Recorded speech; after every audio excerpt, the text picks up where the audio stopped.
Ja bih htjela da pročitam prvo jedan rad od ruskog politikologa, publiciste, prevodioca, profesora ruskog jezika Alekseja Gladkova. On je najmanje 4 puta bio u Srbiji i u Republici Srpskoj i verujte, zna bolje našu istoriju i našu duhovnost i tradiciju od nekih Srba. On naravno pre svega želi da se zahvali što će imati priliku da iz daleka, kako on kaže, govori o temama o kojima se danas raspravlja. Ja molim fotografiju, ako možete da nađete, Alekseja Gladkova, a zatim, kad se završi ovu fotografiju, Jevgenije Ščupina, pošto smo zaboravili da vam pokažemo. Dakle, on kaže, pitanje zaštite porodičnih vrednosti je uvek, a posebno danas, izuzetno važno, jer se u porodici formira duh, karakter, slika naroda, utvrđuju norme međuljudskih odnosa, prenose znanja i običaji, ideje o dobru i zlu, o ljubavi i pravdi, o kulturi, stvaralaštvu, kao i principi vaspitanja mlađih generacija, poštovanja istorije. Odnosno, utkana je sama nit koja spaja ljude u jedan narod na osnovu zajedničkog kulturnog koda i tradicije.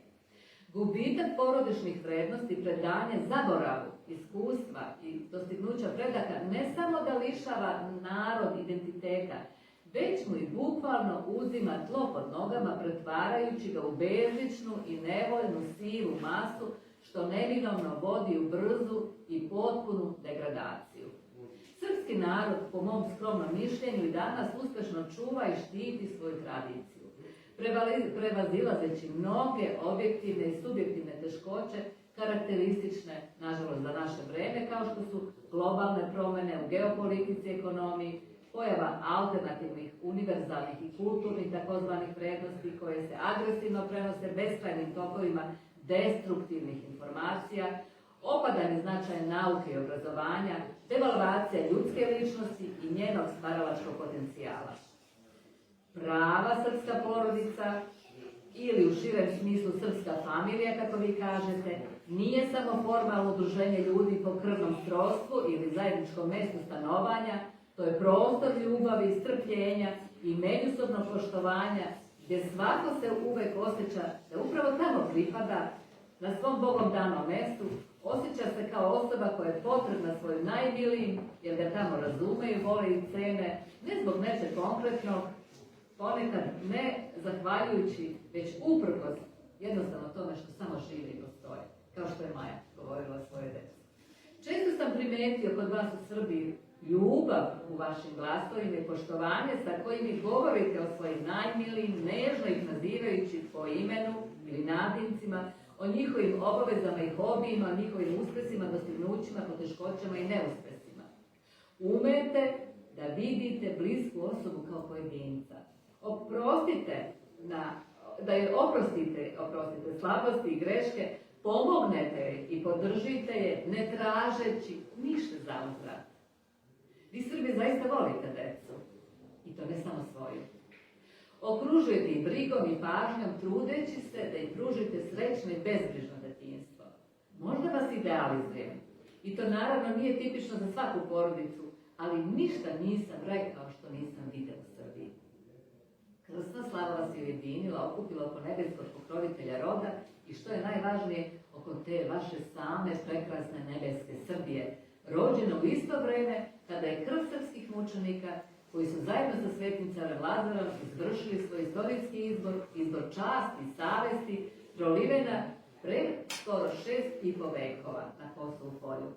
Sveti Nikolaj Srpski je tvrdio da je Kosovska bitka formirala Srbe kao narod, dajući im nacionalni vaskrs i duhovni i moralni. Danas se nastavlja podjednako teška, ponekad nevidljiva duhovna borba za očuvanje identiteta naroda u Srbiji, mi to gledamo svakog dana, čiji front prolazi kroz srce svakog pravog Srbina, kome porodica i slava nisu samo omaž tradiciji, domu istoriji, već pre svega izvor života, inspiracije, večni kanal komunikacije sa svojim predsima i primjer za vaspitanje dece.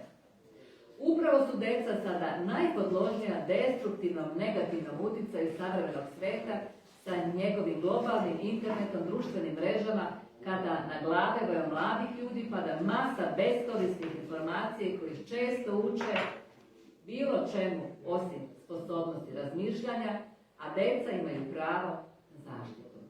Stoga je važno dati im alternativu, a to može biti samo jaka srpska pravoslavna porodica.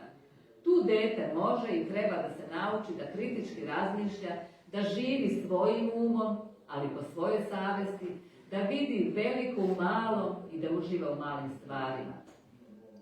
Samo tako će odrasti osoba koja je sposobna da bude odgovorni građanin, da neguje vrednosti svog naroda i donosi promišljene i uravnotežene odluke u životu. Međutim, nikada ne treba zaboraviti da u vaspitanju deteta nema ničeg važnijeg od ličnog primjera.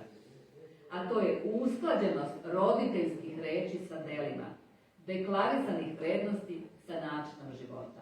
I zbog toga, da bismo zaštitili decu od negativnosti, da bi obezbedili njihovo pravo na pristojan život, svako od nas odraslih mora pre svega da gleda na sebe i u sebe, da se trudi da im pruži najbolje što imamo. Danas je svaka mlada srpska porodica i svako nerođeno dete zlata vredno, a svaka pomoć društva je najbolja i najuspešnija likvidna i isplativa investicija u budućnost Srbije.